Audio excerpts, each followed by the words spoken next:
요한의 다락방에 오신 걸 환영합니다. 오늘의 질문입니다.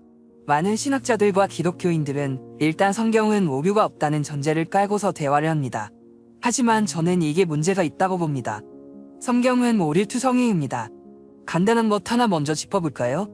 신약에서 예수의 최후 만찬 때 제자 중 하나가 자신을 팔아넘길 거라고 말할 때 마태복음에선 나와 함께 그릇에 손을 넣는 그가 나를 팔리라 라고 말하고, 요한복음에서는 내가 떡 한 조각을 적셔서 주는 자가 그니라 라면서 떡을 적셔서 유다에게 직접 쥐어주는 걸로 나옵니다.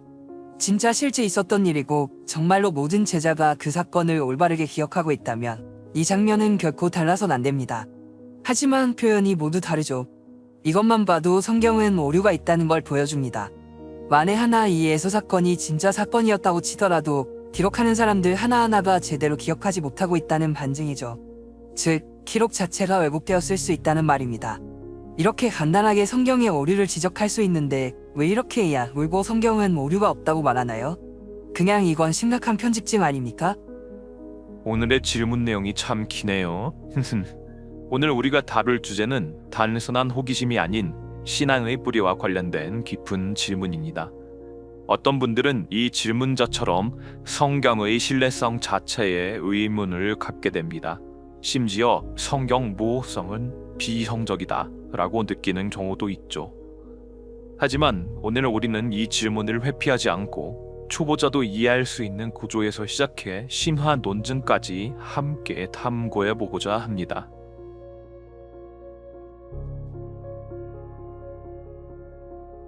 예수님의 생애가 실제 역사라면 그 현장에 있었던 제자들이 어떻게 그토록 중요한 순간을 서로 다르게 기억할 수 있었을까요? 이건 단순히 성경 지식의 문제가 아니라 기억의 신뢰성과 역사 기록의 기준이라는 보편적인 주제와 맞닿아 있습니다. 한 가지 비유를 드려볼까요? 여러분이 가족들과 당일치기로 여행을 갔습니다. 다녀와서 각자 찍은 사진을 모아보니 엄마는 바닷가에서 노을을 찍었고 아빠는 횟집에서 먹은 회 사진만 잔뜩 찍었고 누나는 숙소에서 돌아다니는 고양이 사진만 잔뜩 갖고 있었습니다. 왜 다 다른 걸 찍었지? 하고 생각할 수 있겠지만 사실은 모두가 같은 여행을 다녀온 사람들입니다. 다른 장면에 집중했을 뿐 그들이 말하는 건 같은 하루입니다. 복음서 기자들도 마찬가지입니다. 예수님의 삶이라는 하나의 여행을 따라가며 자신이 감동받은 장면, 강조하고 싶은 장면을 기록한 것이죠. 표면적으로 보면 이 둘은 모순처럼 보일 수 있습니다. 하지만 실제로는 같은 장면의 다른 순간 혹은 다른 관점을 기록한 것입니다. 예수님 당시의 식사 관습을 생각해보면 더욱 명확해집니다. 당시 중동 지역에서는 주식을 공동 그릇에 담아 다 같이 먹는 것이 일반적인 식사 방식이었습니다. 그리고 빵 조각을 소스나 국물이 담긴 공동 그릇에 찍어 먹었습니다. 참고로 공동 그릇을 식사 때 사용하는 문화는 아직도 여러 중동 국가에서 사용 중인 방식입니다. 그 당시에서도 주식이었던 빵이 공동 그릇에 담겨져 있었으니 빵을 먹으려면 여러 사람의 손이 그릇에 들어가는 게 정상이었습니다. 그러므로 예수님께서 처음부터 빵을 소스에 찍어서 유다에게 주시려고 하셨다면 당연히 빵이 담긴 공동 그릇 안에 먼저 손을 집어넣었어야 했을 것입니다. 즉, 마태복음과 요한복음의 해당 장면은 몇 초 차이밖에 안 나는 그 순간을 표현한 것이라고 보는 것이 합리적입니다. 공동 그릇 안에서 빵을 꺼내시면서 나와 함께 그릇에 손을 넣는 그가 나를 팔리라 라는 순간을 마태는 강조한 것이고, 빵을 조각으로 찢어 소스에 찍으면서 내가 떡 한 조각을 적셔서 주는 자가 그니라 라는 순간을 요한은 강조한 것이죠. 마태복음에 나와 함께 그릇에 손을 넣는 그가 나를 팔리라 이 말씀은 예수님이 유다를 지목하시기 전에 하신 말씀일 수 있습니다. 공동 그릇에 손을 넣어 음식을 먹는 행위는 당시 모든 제자들이 하고 있던 행위였으므로 예수님은 이 보편적인 행위를 통해 바로 너희 중에 나를 팔 자가 있다는 경고의 메시지를 주셨을 것입니다. 이는 제자들 전체에게 긴장감을 조성하고 각자가 자신을 돌아보게 하는 역할을 했을 것입니다. 요한복음에 내가 떡 한 조각을 적셔서 주는 자가 그니라, 이 말씀은 마태복음의 말씀 직후 또는 그 말씀이 제자들 사이에 혼란을 일으켰을 때 예수님께서 배반자를 더 구체적으로 지목하시기 위해 취하신 행동으로 볼 수 있습니다. 빵을 찍어 주는 행위는 당시 주인이 가장 아끼는 손님에게 베푸는 호의의 제스처이기도 했습니다. 이 행동으로 유다는 다른 제자들이 눈치채지 못하게 예수님으로부터 직접 배반의 징표를 받게 된 것입니다. 아까도 얘기했듯이 이 두 장면은 고작 1, 2초 시간차를 두고 벌어진 연속적인 사건일 가능성이 매우 높습니다. 먼저 예수님은 일반적인 행동을 언급하며 경고를 주시고 이어서 특정 행동을 통해 배반자를 확실하게 지목하신 것입니다.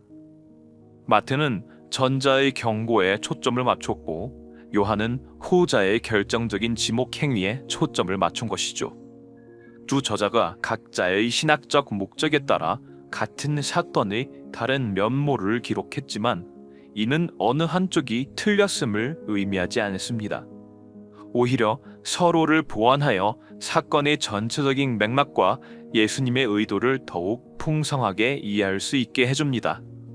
성경의 무호성이란 모든 단어가 예치한다는 뜻이 아니라 하나님께서 구원의 진리를 오류 없이 전달하셨다는 의미입니다.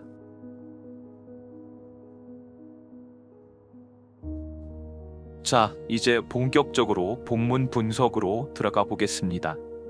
이 두 구절은 언뜻 보기에 충돌하는 것처럼 보이지만 실제는 다음 세 가지 요소에서 서로 보완적인 관계를 가집니다.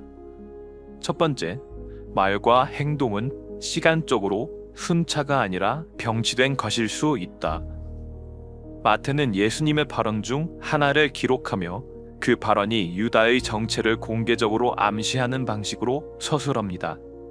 반면 요한은 그 발언 직후 일어난 구체적인 행동, 즉 떡을 적셔서 유다에게 주는 장면을 강조합니다.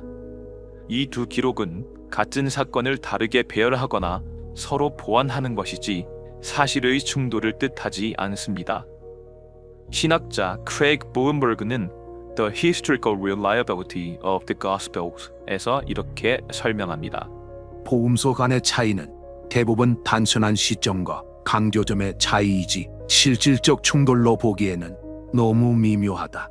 중요한 것은 공통된 핵심의 일치다. 둘째, 복음서는 신학적 목적을 따라 편집된 기록이다. 여기서 우리가 꼭 이해해야 할 핵심은 복음서가 현대의 저널리즘처럼 사건을 순서대로 전부 빠짐없이 기록한 다큐멘터리가 아니라는 점입니다. 복음서는 신학적 목적과 청중의 배경에 따라 사건을 선택적으로 편집하고 배열한 기록입니다. 마태복음은 유대인 독자들에게 구약의 예언 성취와 메시아적 상징을 강조합니다.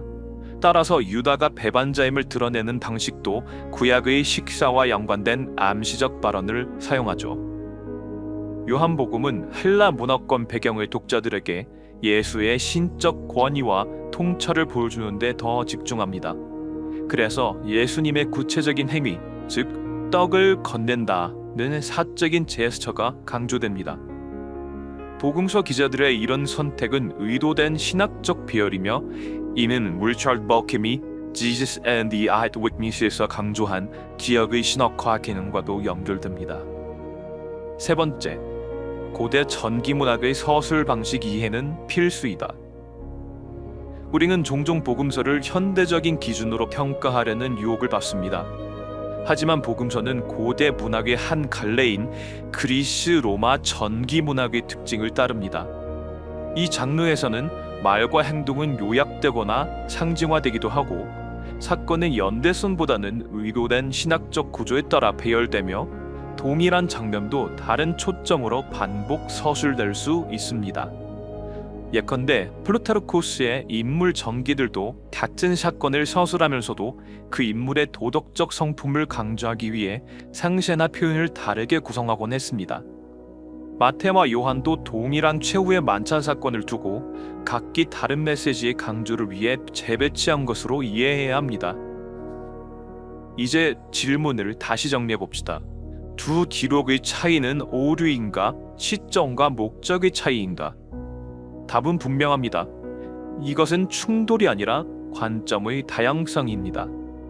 다양성 속에서도 중심 사건인 예수님의 배신과 십자가로의 여정은 동일하게 증언되고 있습니다. 이는 현상적 불일치이자 더 깊이 보면 다양성 속의 통일성입니다.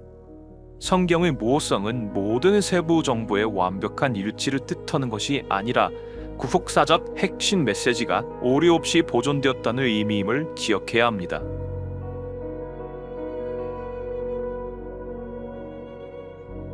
이제 질문의 가장 깊은 층으로 들어가 보겠습니다. 이 주제는 단지 본문 간의 문장 차이를 따지는 것이 아니라 사실상 기억과 기록은 과연 진리를 전달할 수 있는가라는 철학적, 신학적 그리고 문헌학적 질문과 연결되어 있습니다. 이를 세 갈래로 나누어 살펴보겠습니다.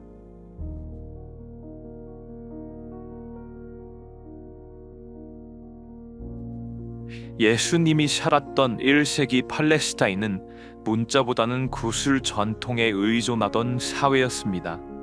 이 구술 문화는 단순히 필사적인 암기가 아니라 의도적으로 구조화된 집단적 기억의 방식이었습니다. 유대 랍비들은 제자들에게 시적 병렬 구조, 반복, 리듬을 통해 긴 율법과 전통을 암기시켰습니다. 이러한 기억 구조는 공동체 내에서 의미 중심의 정확도를 보장하는 방식이었습니다.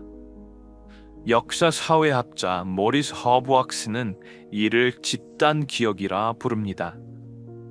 기억은 개인적 저장소가 아니라 공동체의 신학과 정체성에 따라 구성되는 해석적 구조물이라는 것입니다. 결론적으로 복음서 저자들은 단순히 기억을 쓴 것이 아니라 공동체의 신학적 중심을 따라 구성된 진리의 증언자입니다.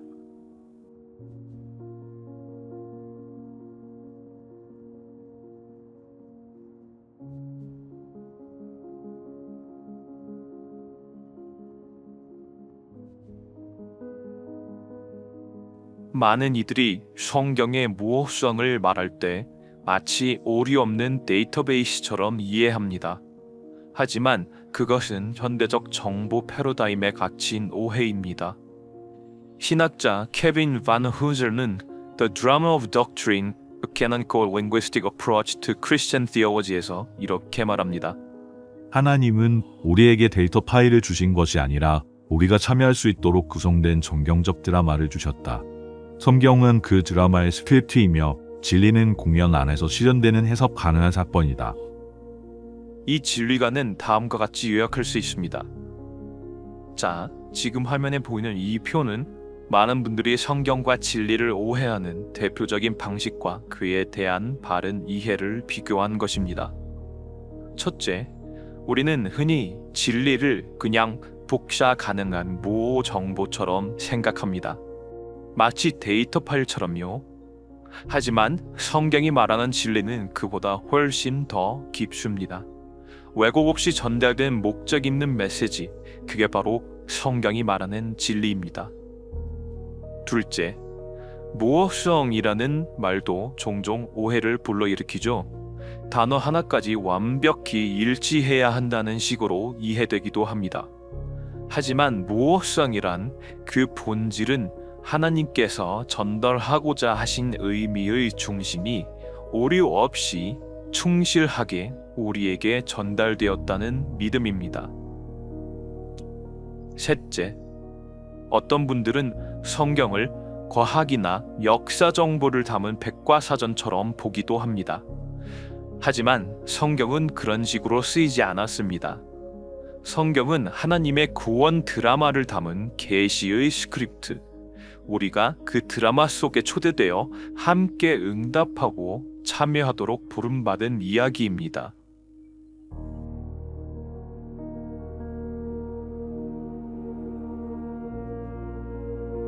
마지막으로 법정 심리학에서 주는 통찰을 살펴봅시다. 심리학자 엘리자베스 버프트스의 연구에 따르면 인간의 기억은 카메라처럼 정적인 복사본이 아닙니다. 기억은 재구성적입니다.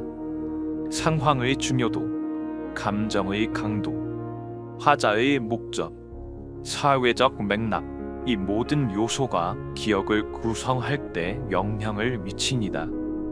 그래서 법정에서는 오히려 모든 증언이 완벽히 일치하면 공모나 조작의 가능성을 의심합니다.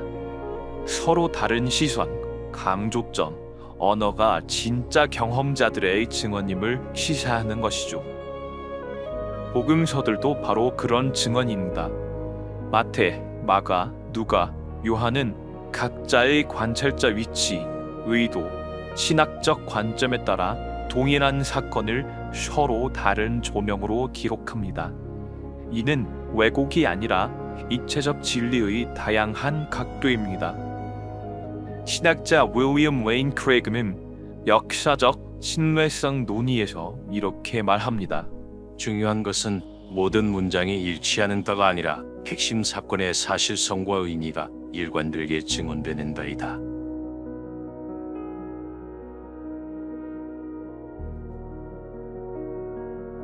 우리가 복음서의 차이를 발견할 때 그것은 신뢰의 종말이 아니라 진리의 다면성의 시작입니다. 서로 다른 진술은 왜곡이 아니라 증언입니다. 동일한 사건의 다양한 표현은 조작이 아니라 입체입니다. 진리는 복사본이 아니라 공동체의 증언과 하나님 말씀의 만남 속에서 형성됩니다. 성경의 모험은 비이성적 문자주의가 아닙니다.